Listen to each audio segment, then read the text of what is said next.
Well, hey everyone. We've got a bit of a curious custom that I talked about just very, very briefly in my sermon from this past Sunday. We finished up our sermon series in the book of Ruth, and I just want to sort of set the stage for us to give us some context about this curious custom that I didn't talk about much, but I want to dig a little bit with us today. And the stage is set. We have our three main characters. We have Naomi, the mother-in-law of Ruth, who's the second main character, and the husbands of both of these women have died.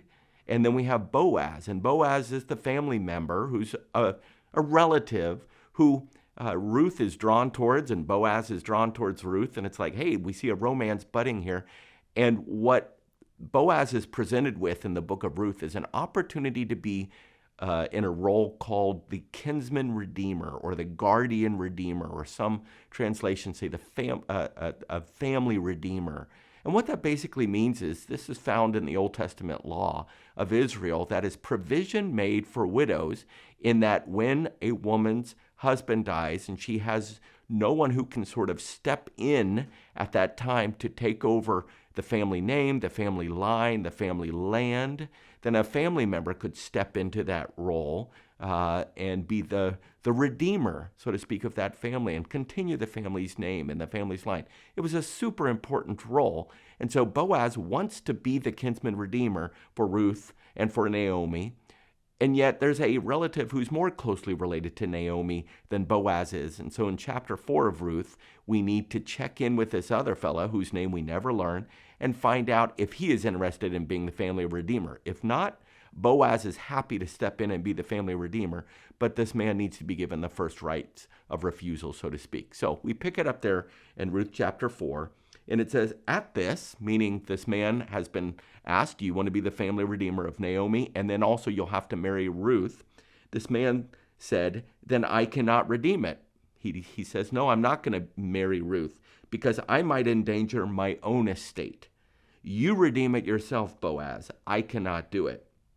And then it says in verse 7 of Ruth 4, now in earlier times in Israel, for the redemption and the transfer of property to become final, one party took off his sandal and gave it to the other. And this was the method of legalizing transactions in Israel. So the guardian redeemer said to Boaz, you buy it yourself. You be the redeemer. And this man removed his sandal. Well, that little kind of parenthetical aside helps us in verse 7 to see, well, what is going on? What's the symbolism of the shoe removal? And back then, because feet represented power and domination and possession, it makes sense, as verse 7 tells us, that the giving of a shoe would be symbolic of the sealing of a transaction, similar to signing your name on the dotted line or a firm handshake to seal a deal. But there's something else going on that I think, to me, is very enlightening. It tells us about this important custom of redemption in Israel. And it also really tells us quite a bit about the character of God. Go back to Deuteronomy chapter 25. Yes, Deuteronomy. We don't go there too often. But in chapter 25, we have a few verses that shed some more light on this custom, the symbolism of the exchanging of the shoe. It says in verse 5 of Deuteronomy 25, if brothers are living together and one of them dies without a son, his widow must not marry outside the family. Her husband's brother shall take her and marry her and fulfill the duty of a brother-in-law to her. The first son she bears shall carry on the name of the dead brother so that his name will not be blotted out from Israel. Okay, well, that's what we've seen here so far in Ruth. However, Deuteronomy 25 goes on, if a man does not want to marry his brother's wife, she shall go to the elders of the town and say, my husband's brother refuses to carry on his brother's name in Israel. He will not fulfill the duty of a brother-in-law to me.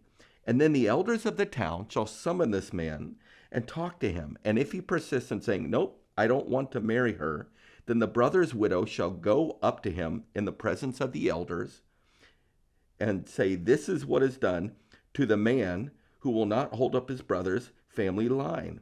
That man's line shall be known in Israel as the family of the unsandaled. And this woman spits on this man's face, it says here in the text. So what is going on here? We see this in Ruth chapter 4, short of the spitting on the face, but what we know from this text is that the symbolism here is pretty high. It's telling us a couple of things. Is one, that yes, this is the sealing of a deal, but this is reinforcing what a dishonoring and disgraceful and shameful thing it would be for a person to refuse to step in and to provide for their family. The spitting in the face, the labeling this person, this the unsandaled one.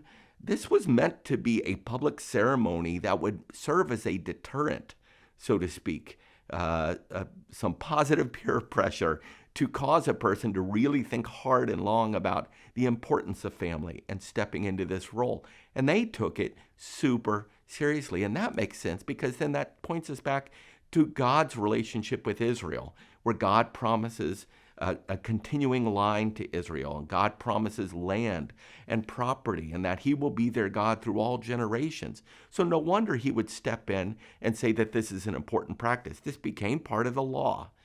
It was legal to refuse to step in and be the family redeemer, but boy, was it looked down upon, such that wherever this man in Ruth 4, again, we don't know his name, wherever he went, for the remainder of his days, he would be known as the unsandaled one, which to us doesn't seem like that's that big of a deal. It's, this is a curious custom, as I called it earlier, but this is super important in reminding us of how important family is and obedience to all of God's commands are. And in a theological sense, to me, this is the most exciting piece. This points us forward ultimately to Jesus. Jesus is found on all the pages of the Old Testament. And what this is showing is that Jesus is one day going to come, and he did come, and he's going to fulfill the role as the ultimate kinsman redeemer who would rescue and redeem for himself a people in order to ensure his family members, that's anyone who follows Jesus and professes faith in Jesus as their sin bearer, anyone who's part of Jesus' family, he will ensure their eternal inheritance. So Jesus is the ultimate kinsman redeemer. Again, a curious custom, a little detail most of us would just sort of read past and not even think twice about. What do these details from something more than 3,000 years ago in an ancient Near Eastern culture have to do with us? Well, it's telling us about the character of God, and as we see throughout the Old Testament, it's pointing us forward towards Jesus, and that is incredible news. Thanks so much for joining us today for this question.